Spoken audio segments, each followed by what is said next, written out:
Hi, welcome to the 4T Podcast. I'm Brian, I'm Austin. and today we're going to be talking about illegal dispatch. Yeah, so what we're talking about here is the dispatch companies that are in Japan that hire ALTs. Now, as a disclaimer, before we start doing any of this, we would like to say that we're talking about the companies and not the ALT employees that work for the companies. So this is just on the companies themselves. Yes. And just a little bit of background for people who don't know, the kind of companies that we're talking about who are dispatch are companies who have ALTs that they hire from abroad or from their eikaiwas, and they send them off to the different schools. Schools technically should hire directly to the school themselves, but because it's cheaper, they use the third-party dispatch companies to send out the ALTs. Right. Through everywhere. So what was the... go ahead. Well, we should basically start with how this whole concept of the ALT actually started. Yes. And how, the ALT's teaching in schools. Well, it started with the JET program back in the 1980s. The lovely JET program. Still around today. I know plenty of JETs myself. As do I, yes. So what the JET program was basically kind of Japan wanted to kickstart its English program and put native speakers in the classroom to help facilitate the usage of natural and native English. So you would have your assistant language teacher, ALT, that would go into the classroom and basically help back up the main teacher.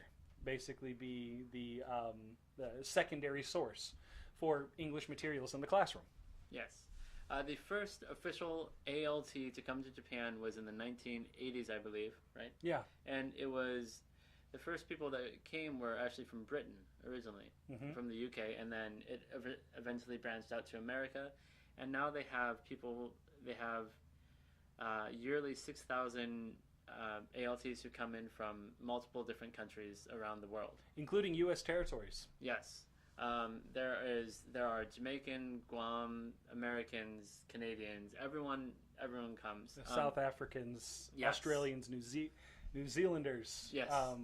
What was it? I know two Scottish people as well. And I've met people from Norway and Sweden as well, even though English is not the main language, it's the secondary language there.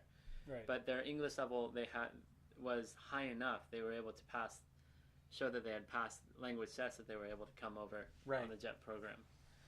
So what is the JET program exactly? Well, basically, it is a government job. Yes. But you can only stay on it for a maximum of 5 years.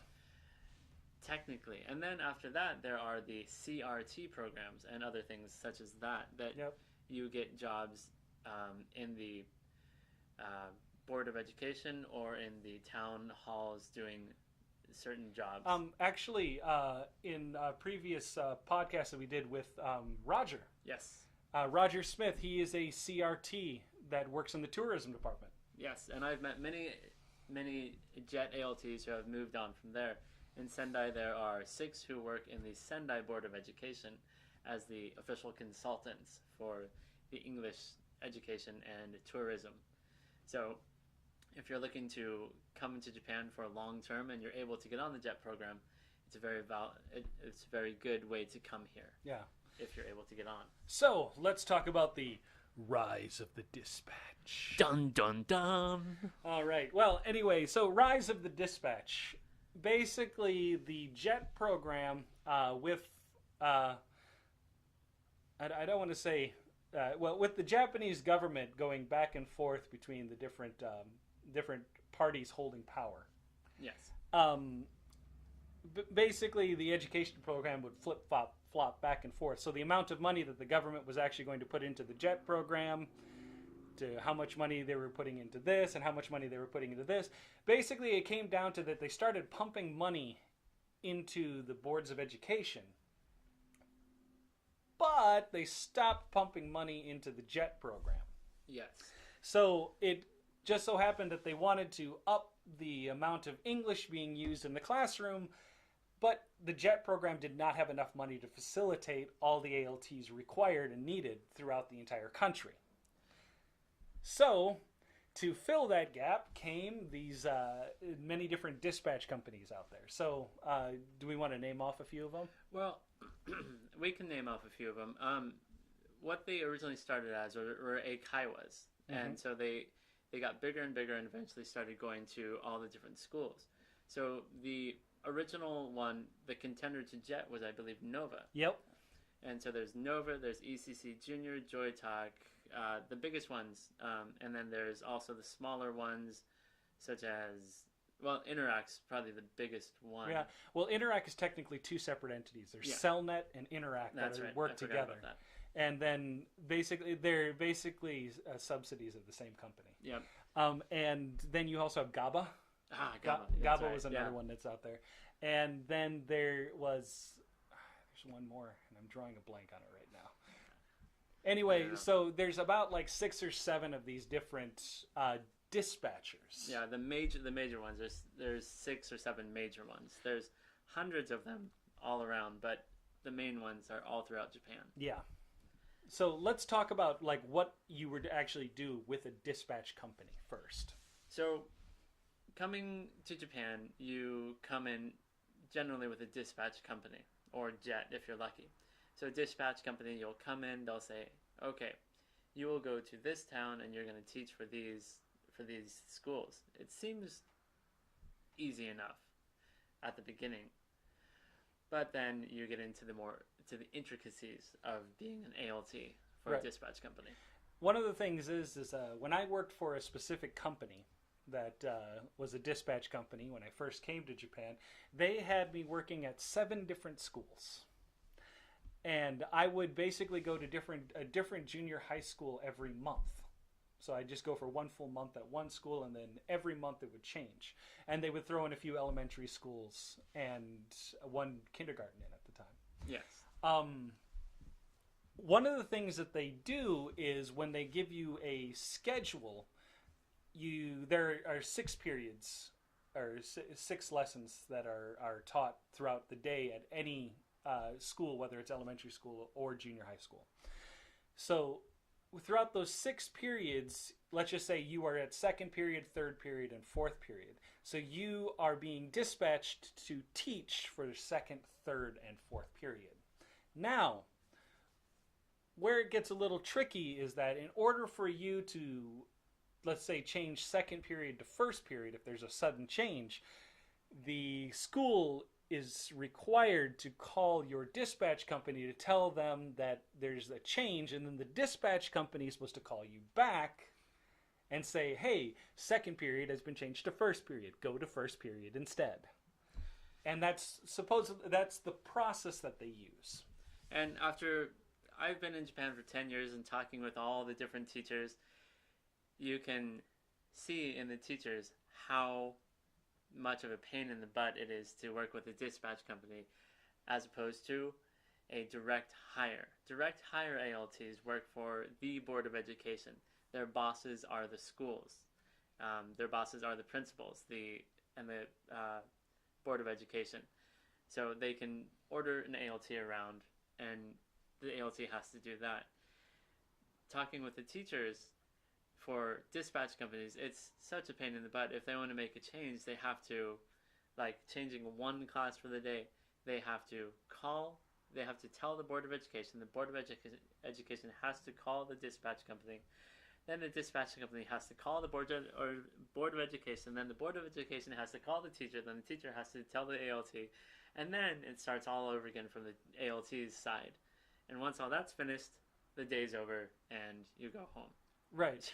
Yeah, and that is just for one class change. If you have multiple class changes, yeah. So no, that there is one of the biggest problems. Now, one of the reasons why we say that this is illegal is technically, according to the like Japanese law, right, and whatnot, the principal is supposed to have the final say of what any teacher, anybody does. With the dispatch company, because the school has to call the dispatch company to tell the ALT what to do, that is technically illegal according to the Ministry of Education in Japan. Yes. Yeah, and there's a lot of different things that go into making ALTs and dispatch companies technically illegal. So we can get into those a little bit. One of the things that makes... I'll give a little bit brief explanation of it. So one thing that the dispatch companies do is there's the loophole in the law that says anyone that keeps ALTs working 29.5 hours a week instead of 30 hours a week. So what's that all about? Well, according to the Ministry of Labor in Japan, anybody working 30 hours or more is technically considered full-time. If someone is full-time, the company is required to offer them shakai hoken, which shakai hoken is, employee insurance or company insurance. Yes, and for companies like, the bigger companies like JoyTalk or Interact, who have 500 employees or more, who are full-time, they have to pay half of that, half of the monthly cost. And so if you think about this, with 500 or more employees who have health insurance costs, that could technically run them millions, if not trillions of yen in revenue loss. It's like the equivalent of paying like $250 to $300 a month on the company for each employee. So if you have that many employees that you're paying that much money, yeah, that's where they go to cut costs. Yes.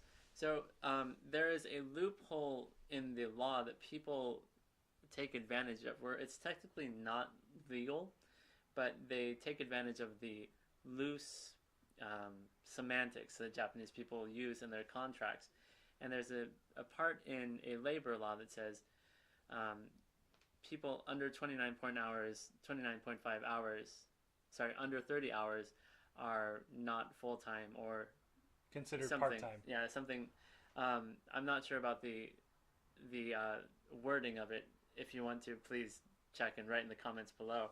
But this is a law that's been a loophole that's been taken advantage of for years, and because of the way that the boards of education want to save money and the dispatch companies want to save money, no one really states that it's illegal. Right. I think what you're talking about is kaishain? I think, yeah. It basically kaishain means that you are like kind of registered as like a full-time employee, where you don't have to sign a contract every year. Yeah. You're basically a part of the company. Like, I think that's after like 5 years. Something like that. Something like 5 years of working full-time or something like that they have to, or 5 years of part-time or something like that. They're supposed to make you full-time and make you what they call kaishain, I think. Right. I believe you're right. So that's one of the things that make it illegal. And another thing that makes it illegal is another wording in the contracts that they use, and that would be gyomin itaku, which is what exactly? It's a service. Yeah, it's like consulting service. Yes, it's like a third-party consultant. Think of it like that. So instead of being an assistant language teacher, you're a language consultant. Yes. And because you're a consultant, you're not. It labels you as not part of the entity of the school, so they don't have to pay you the full price of full time, and that makes it. That's one of the illegal things about it. Right. And another thing that a lot of dispatch companies do is they will send their ALTs to a school, and they will label their ALTs as a service. So they're not people, they're a service. So they can get away with not paying pension, not paying overtime, and not paying health insurance to the ALTs. And that's how they cut costs in the dispatch companies and the boards of education. Right. So this also plays into another section where because you're working for these dispatch companies, the schools you're working for are customers. If you're working for the Board of Education, like as a direct hire, or you're working for JET, you are a public servant. Now, almost nobody complains to public servants in Japan at all. There are a specific group of people for customers in Japan that they call claimers here. And basically, they're the people that would call in to complain about something so minor that no one really cares. As an example, I went to my Eikaiwa class, and it was supposed to be 45 minutes long, and it ended up being only 44 minutes and 35 seconds. I would like to see exactly what you're going to do about this problem to fix it. That's the kind of claiming that can go on in Japan. Doesn't happen all the time, but if you've ever worked in as a customer service, it happens more often than you think it would. So how this changes in the classroom is that sometimes teachers will have expectations on their ALTs that exceed that of a level of servant. And, well, it exceeds the expectations of an indentured servant. And anyway, so as an example, if you are working on creating a lesson for a class that you have coming up during a free period, like let's just say second period, you have nothing you're teaching, but one of the teachers wanted you to grade papers for them, and you tell them, I need to work on this for this, they might call the company and complain. If you're working for JET or direct hire, they don't complain to anyone. Yes. Yeah, it's a slippery little slope and a really hard thing to navigate through, and there's a lot of gray areas. So yeah, there's a lot of different things to be careful of. So as an example, one of my schools previously, they called the dispatch company I was working for to tell them that I left work 3 minutes earlier than I should. Oh my gosh. What they didn't note was the fact that no one had reset the clock. The clock had basically skipped ahead 3 minutes. But they called to say that I didn't stay until 5 p.m. Wow. Yeah, there's a lot of things that schools will do to, especially if they have bad relationships with the ALTs, they'll do to get the ALT out, and even to get the company to switch. Yeah. Switch the ALTs. Yep.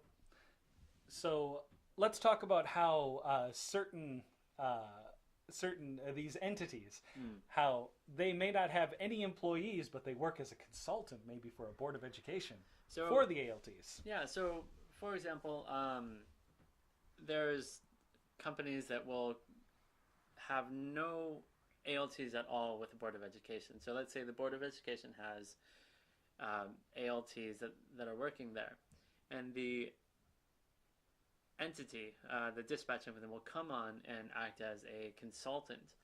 And so the ALTs who work there will have to go to trainings 3 or 4 times a year. And the trainings are generally, they're good trainings for beginner teachers. But for ALTs who have been there for a long time. Veterans. Yeah, for veterans, long timers. They're useless, pretty much. But because the Board of Education doesn't want to have to deal directly with foreigners, for example, getting apartments or having to deal with some other things, they'll keep the entity, the dispatch company, on to deal with them and be consultants and do trainings that don't have any merit at all. Right. And while it's okay to have them on there, I guess, it's also a drain on the system. Yeah. I know for a fact that there's a Board of Education I've heard of that has this scenario going on, and they drain they drain like 50 million yen a year into the dispatch company that could be going to the schools, improving them, or paying the teachers for better training. The Board of Education that I work for them as a direct hire.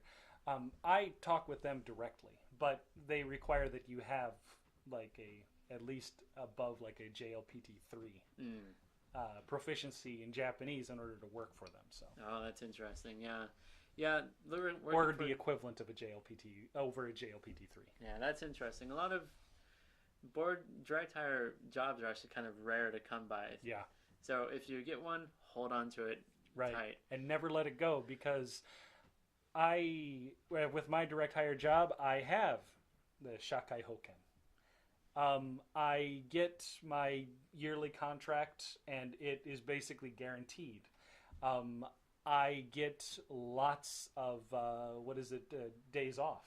Like when I worked for a different dispatch entity before, because I was part-time, they only gave me 7 days off a year. Because I'm direct hire, I get 20. Right. Yep. Working direct hire is a very nice job. It's considered a government job, so you will always be. It's got a lot of job security in it, unless you screw up a lot. Yeah. And I've never heard of anyone screwing up. Oh no, I've heard of one person who got fired from a direct hire job, and he screwed up more than anyone I've ever heard of. This gentleman, I will not say his name, and I will not say the town. The way he got fired from his direct hire job and deported back home, and he's not allowed back in Japan, is by bringing a GoPro into an elementary school girl's locker room. Yeah. That's about the only way that you can get fired from a direct hire job. Yeah. There's some really strict laws about cameras or even any audio or anything in a school whatsoever. Yep. If I want to bring in my camera to the school, which I do, I have to have a sign sheet from the Board of Education with the Board of Education's hunko, the stamp, and then I have to get the principal's stamp too. Mm-hmm. And I have to send a letter to all the parents saying, this is what I'm taking the pictures for, and all the data will go straight to the school. Yep. Every time I bring my camera in, I give it straight to the principal. He takes all the data and then deletes everything else. Yep. So, yeah, it's really strict if you do bring in cameras to the schools. And especially being in dispatch, too, there's that. I would honestly recommend not bringing a camera at any time with you, and just make sure like your phone is away from you and everything. Oh, yeah. Just make sure that you don't use a camera if you work for a dispatcher whatsoever. Unless you get explicit instructions from the company and from the Board of Education, leave everything at your desk. In writing. Definitely. In writing. Yes, everything has to be in writing in Japan, because the loose words they use in the contracts and everything, they can be kind of twisted. So make sure everything's written. Right. So you can also get this through email confirmation as well. If someone writes an email and gives you from the company and gives you confirmation to bring that in, then you can bring the camera in. And if there are any repercussions, save that email. Yes. Because then that email will basically be your only line of defense for bringing the camera into the school if problems do arise. Now, if problems do arise, and say you're leaving the school or you're leaving the company, and the school is a claimer school, or the company, you want to get revenge, I guess. Yeah. What's a well, there is a very way to serve this dish so ice cold it feels like it was dipped in liquid nitrogen. So, one of the things that you can do now, I will say that when I was in ALT, as for a dispatch company, I was your spot-on guy. If they were like, okay, my schedule says you have 3 classes today, but they said, we need you to do all 6, I was like, don't call the company, I'll just go do them, is what I would say to them, which is technically illegal, but I was just like, don't worry about it, I'll do it. So, and you want papers graded? I'll grade all of the papers. Give me every class you have, and I'll grade all of them. Not a problem. Well, I had a thing with linguistics. I have a certificate in teaching English as a foreign language. So when it came down to doing like pronunciation and basically like textbook stuff, the New Horizon textbook that they were using is all based off of American English. Yes. Including the IPA, the International Phonetic Alphabet in the back, is the pronunciation is all in American English. Yes. Well, I had a problem with one of the teachers to say that they wanted to teach, a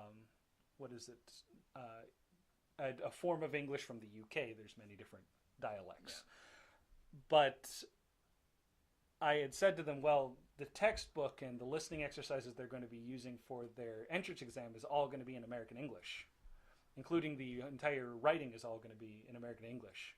So we should probably teach them American English as a base. Well, the teacher's like, well, we should teach them a rounded amount of English. And I'm like, well, we can teach them a rounded amount of English, but right now some of the words that you're using, you're mismatching, mixing and matching American English with a form of English from the UK. So we need to fix this first and switch over to this entirely if you're going to do that. Anyway, they got angry with me, and they started calling on little things like that 3 minutes that I said previously. So I decided that I was going to raise ungodly hell. I got out my contract and I read it word for word in English. Every sentence, and I followed it to the letter. If they came to me 5 minutes before class to say there was a sudden change in class, you need to call the dispatch company and tell the dispatch company. When the dispatch company calls me and tells me to go, I will go. They said, can you grade these papers? Unfortunately, if I grade these papers, I would be responsible for the child's grade, and I wish to not be responsible for the child's grade, and because it's not in my contract, I can't do it. So can you prepare a lesson for me? Please specify in detail what you would like. Tell the dispatch company, and the dispatch company will tell me. I would not like to violate my contract.